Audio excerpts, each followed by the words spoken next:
ದಾವಣಗೆರೆ ಜಿಲ್ಲೆಯ ಜಗಳೂರು ತಾಲೂಕಿನ ಹುಚ್ಚಂಗಿಪುರ ಗ್ರಾಮದ ಮಹೇಂದ್ರ ಎಂಬಾತ ಅನುಮಾನಾಸ್ಪದವಾಗಿ ಸಾವನ್ನಪ್ಪಿದ್ದು, ಈ ಬಗ್ಗೆ ಸೂಕ್ತ ತನಿಖೆ ನಡೆಸಿ ನ್ಯಾಯ ದೊರಕಿಸಿಕೊಡುವಂತೆ ಮೃತನ ಕುಟುಂಬಸ್ಥರು ಎಸ್ಪಿ ಉಮಾ ಪ್ರಶಾಂತ್ ಅವರಿಗೆ ಮನವಿ ಮಾಡಿದ್ದಾರೆ.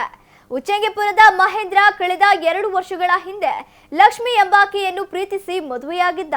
ಲಕ್ಷ್ಮಿಯನ್ನು ಮಹೇಂದ್ರನ ಮನೆಯವರು ಮನೆಗೆ ಕರೆದರೂ ಮಹೇಂದ್ರನ ಮನೆಗೆ ಬಂದಿರಲಿಲ್ಲ.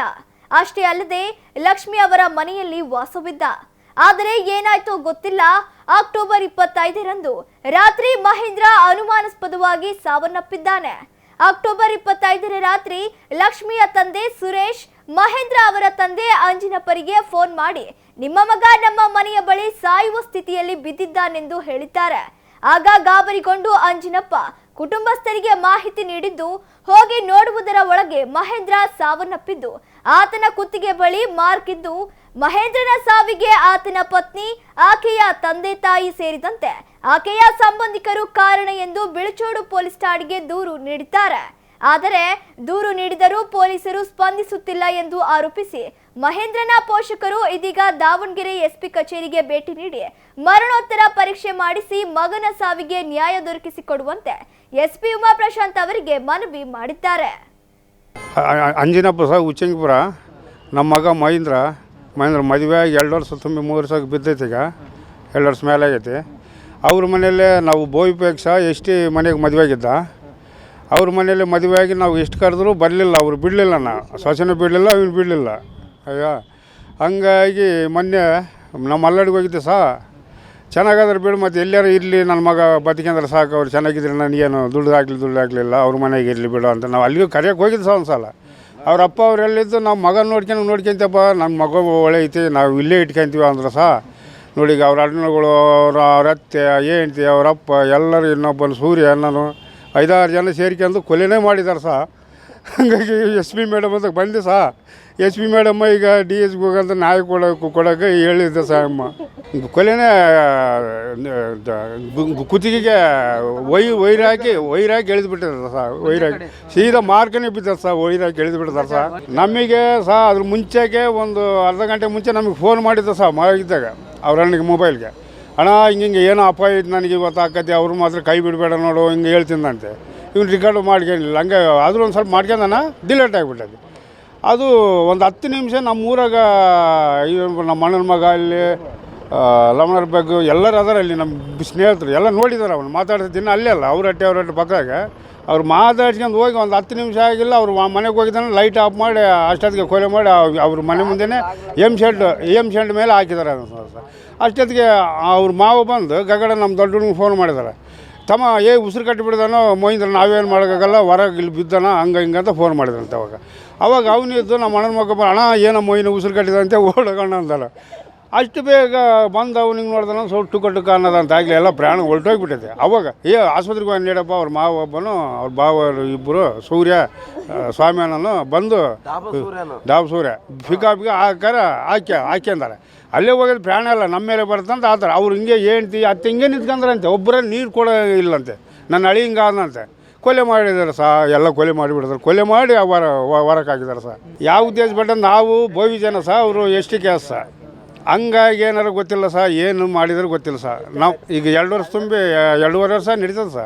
ಚೆನ್ನಾಗಿದ್ರೆ ಅವಾಗ ಒಂದು ಸ್ವಲ್ಪ ಕಿತ್ತಾಡ್ರೆ ಸಹ ಅವ್ರ ಅತ್ತೆ ಅವರು ಹೆಂಡ್ತಿ ಒಂದಿಷ್ಟು ಜಗಳ ಬಿದ್ದಿದ್ದು ಸಹ. ನಾನು ಅಲ್ಲೇ ಓಡಾಡ್ತಿದ್ದೆ ದುರ್ಗಮ್ಮ ದೇವಸ್ಥಾನಕ್ಕೆಲ್ಲ ಓಡಾಡೋಕ್ಕಾರ. ಅವಾಗ ನಾನು ಅಂದೆ, ಒಂದು ಸಲ ಮನೆಗೆ ಹೋದ್ವಿ ನಾವು, ಅಪ್ಪ ಬೇಡ ಜಗಳ ಮಾಡೋದು ಬೇಡ, ನನ್ನ ಮಗನ ನನ್ನ ಮನೆಗೆ ಇಟ್ಕೊತೀನಿ, ಕಳಿಸ್ಬಿಡು ನೋಡವ್ವ, ನಿನಗೆ ಬೇಕಿಲ್ಲದ್ರೆ ಡೈವರ್ಸ್ ಕೊಡಬೇಕು, ನನ್ನ ಮಗನ ಇಟ್ಕೊಂಡು ಇಲ್ಲ, ಇಬ್ಬರು ಗಂಡ ಅಂತ ನನ್ನ ಮನೆಗೆ ಬಂದಿರ್ರಿ. ಅವಾಗ ಅವರು ಅಪ್ಪ ಇದ್ದ ಹುಡುಗಿಯರಪ್ಪ, ಅಂಜನಪ್ಪ ನನಗೂ ಒಬ್ಬ ಮಗಳೈತಿ, ಒಬ್ಬ ಅಳಿಯ ಮಕ್ಕಳಾಗಿಲ್ಲ, ನನ್ನ ಮಗನಿಗಿನ್ನ ಹೆಚ್ಚಾಗಿ ನೋಡ್ಕೊಂತೀವಿ ಬಿಡಪ್ಪ, ನಮ್ಮ ಮನೆಗೆ ಇರಲಿ ಬಿಡಪ್ಪ, ಮನೆ ಕೊಡ್ತೀವಿ, ಹೊಲ ಕೊಡ್ತೀವಿ, ಹಿಂಗೆಲ್ಲ ಹೇಳಿದ್ರು ಸರ್. ನಾನು ಮತ್ತೆ ಬಿಡು ಮಗನಿಗಿನ್ನ ಹೆಚ್ಚು ನೋಡ್ಕೊಂತಾರಲ್ಲ ಸೊ ನಾವು ಹಿಂಗೆ ಒಳಗೆ ಮೋಸ ಮಾಡ್ತಾರೆ ಅಂತ ಗೊತ್ತಿಲ್ಲ ಸರ್. ಒಂದೇ ಸಲ 10 ನಿಮಿಷ ನೋಡಿ ಸರ್, ಅಲ್ಲಿ 10 ನಿಮಿಷ ಮನೆಗೆ ಹೋಗಿದ್ದಾರೆ ಅಂತ 10 ನಿಮಿಷಕ್ಕೆ ಆಗಲಿ ಬಾಡಿ ಬಿದ್ದೈತಂತೆ. ಮಾತಾಡ್ಸಿ ಹೋಗಿದ್ದಾರೆ, 10 ನಿಮಿಷ 1/4 ಗಂಟೆ ಆಗೈತೆ ಅಷ್ಟೇ. ಎಲ್ಲ ನೋಡಿದ್ರೆ ಅವ್ರು ನಿಂತ್ಕೊಂಡು ಮಾತಾಡೋದು ಅಷ್ಟೇ. 10 ನಿಮಿಷ 1/4 ಗಂಟೆಗೆ ಆಗಲಿ ಬಾಡಿ. ಸರ್ ಅವತ್ತು ಬೆಳಿಗ್ಗೆಯಿಂದ 3 ಸಲ ಕಾಲ್ ಮಾಡಿದ್ದ ಅವನು. ಬೆಳಿಗ್ಗೆಯಿಂದ ಸಂಜೆ 3:15 ಟೈಮಿಗೆ ಒಂದು ಸಲ ಫೋನ್ ಮಾಡಿ ಹಣ ರೆಕಾರ್ಡ್ ಮಾಡ್ಕೊಂಡ. ಅದು ನಾನು ಇವ್ನಿಗೇನು ಆರಾಮಿಲ್ಲ ಏನೋ ಅದು ಆ ಥರ ಈ ಥರ ಹೇಳ್ತಾನಂತಂದು ಈ ಥರ ಮಾಡಿದ್ದೆ. ಅಣ್ಣ ಈ ಥರ ನನ್ನನ್ನು ಇಲ್ಲಿ ಕರ್ಕೊಂಡಿದ್ದಾರೆ, ಈಗ ಇಲ್ಲಿಗೆ ದೇವ್ರಿಗೆ ಅಂತ ಕರ್ಕೊಂಬಂದಿದ್ದಾರೆ, ಇಲ್ಲಿ ಮಾತಾಡೋದೇ ಬೇರೆ ಅವರು ಬೇರೆ ಥರ ಮಾತಾಡ್ತಾ ಇದ್ದಾರೆ. ಅಕಸ್ಮಾತ್ ನಾನೇನಾರು ಇವತ್ತು ಸತ್ತರೆ ಇವರು ಒಂದು 4 ಜನನ ಬಿಡಬೇಡ ನೀನು ಅಂತಂದು ಅದು 1ನೇ ರೆಕಾರ್ಡು 3:15ಗೆ. ಆಮೇಲೆ 9 ಗಂಟೆ 8 ನಿಮಿಷಕ್ಕೆ ಒಂದು ಫೋನ್ ಮಾಡ್ದ, ಬೇರೆ ಮೊಬೈಲ್ ಇಸ್ಕೊಂಡ. ಅವ್ನ ಮೊಬೈಲು ಅವ್ರು ಕಸ್ಕೊಂಡು ಇಟ್ಟಿದ್ರು, ಬೇರೆ ಮೊಬೈಲಿಂದ ಮಾಡಿ ಅಣ್ಣ ರೆಕಾರ್ಡ್ ಮಾಡ್ಕೊಂಡ. ನಾನು ಗಾಬರಿಲಿ ರೆಕಾರ್ಡ್ ಮಾಡಿದೆ. ಅಣ್ಣ ನನ್ನ ಹೆಂಡ್ತಿನ ಕರ್ಕೊಂಡೋಗಿ ಬಿಸ್ನೆಸ್ ಮಾಡ್ತಾ ಇದ್ದಾರೆ ಅವರು. ಆಮೇಲೆ 3 ಬೂತುಗಳನ್ನ ಬೇರೆ ಕಡೆ ಕಳಿಸಿದ್ರು, ಆ ದೇವ್ರಿಗೆ ಹೋಗಿದ್ರಲ್ಲ ಆ ಥರ ಕೇಳಿದೆ. ಅಕಸ್ಮಾತ್ ನಾನು ಏನಾರು ಸತ್ತರೆ ನನ್ನ ಹೆಂಡ್ತಿ, ನಮ್ಮ ಅತ್ತೆ, ಬಾದ್ರಘಟ್ಟ ಲಾಯರ್ ಹೆಂಡ್ತಿ, ಇವ್ರನ್ನಂತೂ ನೀನು ಬಿಡೋಂಗಿಲ್ಲ. ಮತ್ತು ಇನ್ನೂ ಸುತ್ತಮುತ್ತ ಇದ್ದಾರೆ ಅವರು. ಆ ಸ್ವಾಮಿ ಇರ್ಬೋದು, ಡಾಬಸೂರಿ ಇರ್ಬೋದು. ಮತ್ತು ಇನ್ನೂ ನ್ಯೂಸ್ ಬಂದಿದೆ, ಅದು ಬಸಪುರದಿಂದ ಬಂದಿದ್ದರು ಕಾರಲ್ಲಿ ಅಂತಂದು ಅದು ನ್ಯೂಸ್ ಬಂತು. ಇದೆಲ್ಲದಕ್ಕೂ ಆಗಿ 9 ಗಂಟೆ 55 ನಿಮಿಷಕ್ಕೆ ಅವ್ರ ತಂದೆಯವ್ರು ಕಾಲ್ ಮಾಡಿದ್ದಾರೆ ನನಗೆ. ನಿಮ್ಮ ತಮ್ಮ ಉಸಿರಾಡ್ತಾ ಇಲ್ಲ, ನರನಾಡಿತಾ ಎಲ್ಲ ನಿಂತು ಹೋಗಿದೆ ಅಂತಂದು. ಆವಾಗ ನಾವೆಲ್ಲ ಎದ್ರಿ ಅಳ್ತಾ ನಮ್ಮ ಅಣ್ಣನಿಗೊಬ್ಬನಿಗೆ ಫೋನ್ ಮಾಡಿದೆ, ಅಣ್ಣ ಹೋಗಿ ನೋಡೋಣ ಏನಾಗಿದೆ ಅಂತಂದು. ಒಂಚೂರು ಇಲ್ಲಿ ಸೌಂಡ್ ಬರ್ತಾ ಇತ್ತಂತೆ, ಅವರು ಉಳ್ಸಕ್ಕಂತಂದು ಮತ್ತು ಆಟೋದಲ್ಲಿ ತಗೊಂಡೋಗಿದ್ದಾರೆ.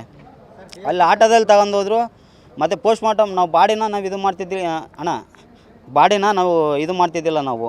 ಮತ್ತು ಏನೋ ಮದುವೆ ಕಾರ್ಯಗಳೆಲ್ಲ ಇದ್ವು, ಅದಕ್ಕೋಸ್ಕರ ಮತ್ತು ಯಜಮಾನ್ರ ಮಾತಿಗೆ ಬೆಲೆ ಕೊಟ್ಟು ಅವ್ರು ಮಾತಾಡ್ತೀವಿ ಅಂದಿದ್ದಕ್ಕೆ ಊರಿನ ಸಮ್ಮುಖದಲ್ಲಿ ನಾವು ಇದು ಮಾಡಿದ್ವಿ. ಹೆಂಡ್ತಿ ಕಡೆಯವ್ರು ಒಬ್ಬರು ಅಲ್ಲಿ ತಿರುಗಿ ನೋಡಿಲ್ಲ. ಅವ್ರ ತಂದೆಯವರು ಬಂದಿದ್ರು, ಬೆಳಿಗ್ಗಿಂದ ಒಂದು 3 ಗಂಟೆ ಇದ್ದು, ಅಲ್ಲ 3 ತಾಸು ಅಲ್ಲಿ ವಾತಾವರಣ ನೋಡ್ಕೊಂಡು ಹಂಗೆ ವಾಪಸ್ ಹೋದ್ರು ಅವರು. ಹೆಂಡ್ತಿ ಬಂದಿಲ್ಲ. ಅವನಿಗೆ ಮಗು ಮೇಲೆ ಹೆಂಡ್ತಿ ಮೇಲೆ ಏನಾರು ಇದಿತ್ತೇನೋ, ಅವರು ಮಗುನಾರ ಕಳಿಸ್ಬೋದಿತ್ತು, ಯಾರನ್ನೂ ಕಳಿಸಿಲ್ಲ ಅವರು.